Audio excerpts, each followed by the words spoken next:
Hello friends, welcome to my YouTube channel. तो चलो guys, आज का टॉपिक है उच्च पुरापाषाण काल, जो आगे कंटिन्यू करते हैं। मैंने आपके साथ पुरापाषाण काल, मध्य पुरापाषाण काल दोनों का अच्छे से कंटिन्यू करा दिए हैं, अच्छे से क्लियर। अब आज की क्लास में उच्च पुरापाषाण काल, इसे देखते हैं। उच्च पुरापाषाण काल में और मध्य पुरापाषाण काल में क्या है डिफरेंट, तो मैं आपको बता देती हूँ कि उसमें क्या है। सबसे पहला डिफरेंट उसमें कि उसके औजारों से थोड़े आधुनिकीकरण औजार थे उच्च पुरापाषाण काल में। और उच्च पुरापाषाण काल में हड्डी निर्मित उपकरण यूज किए गए, जिससे देखो अलंकृत अलंकृत छड़, हरपून, मत्स्य के भाले, नोकदार सुइयां इतने सारे किए गए। सर्वाधिक संख्या में आंध्र प्रदेश में मुचतला मनु गांव में पाए गए। इसमें कहाँ पाए गए? मुचतला पे पाए गए यहाँ पे चीज़ें। अब उच्च पुरापाषाण काल के प्रमुख पत्थर कौन कौन से? तो चर्ट हैं, फिलेट है, जेम्स पेयर। अब उच्च पुरापाषाण की संस्कृतियाँ, इसमें ब्लेड, जो ब्लेड होती है, जो ब्लेड देखी हुई है आपने, इस तरीके से मैं आपको बता देती हूँ। ऐसी जो इसमें ऐसी कड़ी रहती है, ऐसी ऐसी कुछ चीज़ ऐसे ब्लेड की तरह देखी हो आपने, जैसे दाढ़ी होती है उसकी तरह औजार थे। इसे ब्लेड बिलियन संस्कृति भी कहते हैं। और फलक थे तो तछड़ी भी इसमें थे, इसलिए इसे ब्लेड प्रधान उच्च पुरापाषाण भी कहते हैं। और सर्वप्रथम इस उच्च पुरापाषाण की खोज कहाँ हुई? तो बेलन घाटी, मिर्जापुर, यूपी में। ऐसे अन्य पुरापाषाण कालों से मतलब अन्य कौन कौन? निम्न पुरापाषाण काल से और मध्य पुरापाषाण काल से औजारों की तकनीक उत्कृष्ट मतलब अच्छी थी। और फ्लेको और ब्लेडों वाले के आधार पर रेखांकित की जाती थी। इसलिए इसे ब्यूरियन कोटि के औजारों की संख्या में इस काल में उल्लेखित अधिक हुई है, मतलब ब्लेड अधिक हुई और वृद्धि। इसलिए इसे ब्लेड ब्यूरियन फलक या ब्लेड ब्यूरियन या से फलक तछड़ी संस्कृति भी कहते हैं। इसे चाकू संस्कृति संस्कृति भी कहते हैं। चाकू संस्कृति क्यों कहते हैं? इसे चाकू जैसे औजार भी आए हैं। उच्च पुरापाषाण काल की अंतिम संस्कृति का नाम मिग्देलियन संस्कृति नाम है, इसके ऐसे हैं। अब आगे देखते हैं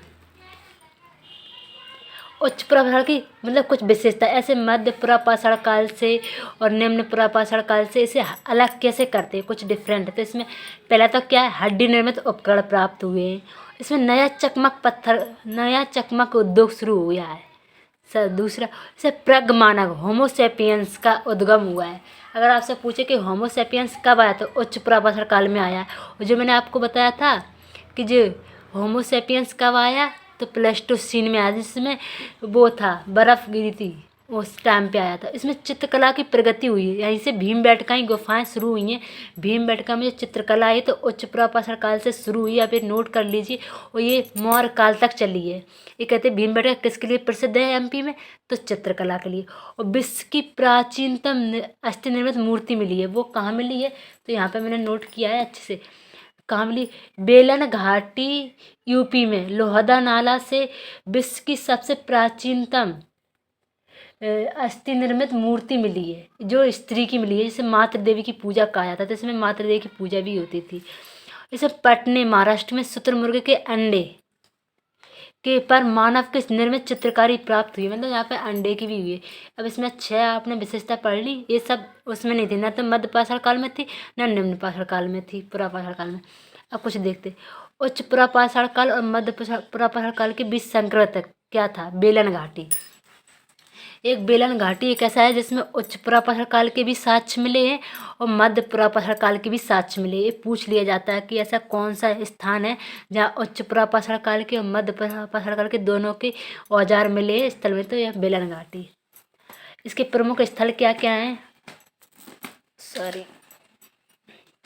देखो प्रमुख स्थल, पटना महाराष्ट्र में पटने, भदड़े, इनाम गांव। आंध्र प्रदेश में रेणुका, बिहार में सिंह भूमि, पैसरा जिसमें झोपड़ी मिली है। कर्नाटक में सोरपुर और गुजरात में फीसदी और त्रिपुरा में अंधेरी खोई और पश्चिम में गुरसे। अब हम आपको इससे उच्च प्रभाव की खोज इससे भी पढ़ा देते हैं, जो हमारी एक बुक्स है, उससे आपको इससे भी क्लियर हो जाएगा थोड़ा।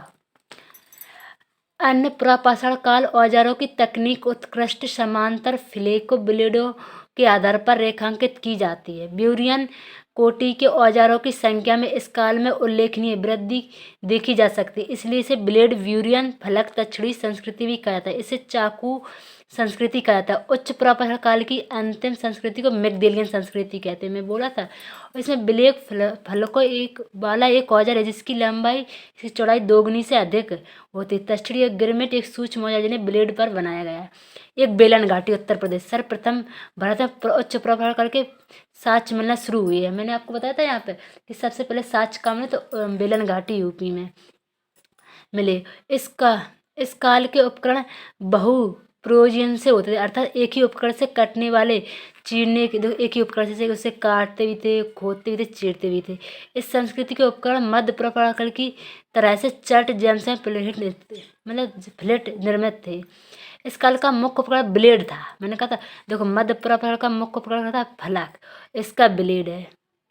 अतः इस काल को ब्लेड प्रधान उच्च प्रभाव काल भी कहते हैं। इस काल की नई विशेषता हुई इसमें हड्डी निर्मित जैसे अलंकृत छड़े मत्स्य भाले हरपून नोकदार सुइयां मिली है। सर्वाधिक संख्या में आंध्र प्रदेश के कुशल मछतला चिंता मनुगांव सैलसराय में मिले। बेलन घाटी उत्तर प्रदेश के लोहदा नाला से विश्व की प्राचीनतम अस्थि निर्मित मूर्ति मिली है आपको इतने। इसकी देखो प्रमुख विशेषता देखो, यहाँ चकमक का उद्योग है, प्रगमानक होपोसेपियंस का उद्योग हुआ है। इस काल में चित्रकला की विशेषता प्रगति हुई है, भीमबेटका ऐसे ऐसे। अब आपको ऐसी वीडियो कितनी अच्छी लगी तो प्लीज़ शेयर सब्सक्राइब जरूर कीजिए। और थोड़ा अगर इधर आपको और पढ़ना है जैसे कि मतलब जैसे अलग अलग ऐसे अलग अलग चीज़ों के हैं तो आपको मैंने पढ़ाई दिया कि महाराष्ट्र में अंधे के छिलके पर एक निर्मित चित्रकला मिली है। उच्च प्रभाव के सर्वप्रथम साक्ष्य कहाँ से मिले हैं तो बेलन घाटी चौपानी मांडू से उच्च प्रभाव काल से नवापाषाण काल के अवशेष मिले हैं। बेलन घाटी के शुद्ध फलक उद्योग मिले इस तरीके से। और ऐसा क्या है इसमें भी देखते ऐसे इसमें यहाँ भी मुछतला चिंतामणि नवी गांव के संपूर्ण उच्च प्रकालीन स्थल हैं और नरबली की ओर संकेत करती है। और प्राचीनतम चूल्हे का अवशेष कौन है तो नलगुंडम में। अब प्रातःकालीन मानव जीवन कैसा है इसमें ज़्यादा कुछ खास नहीं है। ऐसी वीडियो अच्छी लगे तो प्लीज़ शेयर सब्सक्राइब जरूर कीजिए। Thank you so much.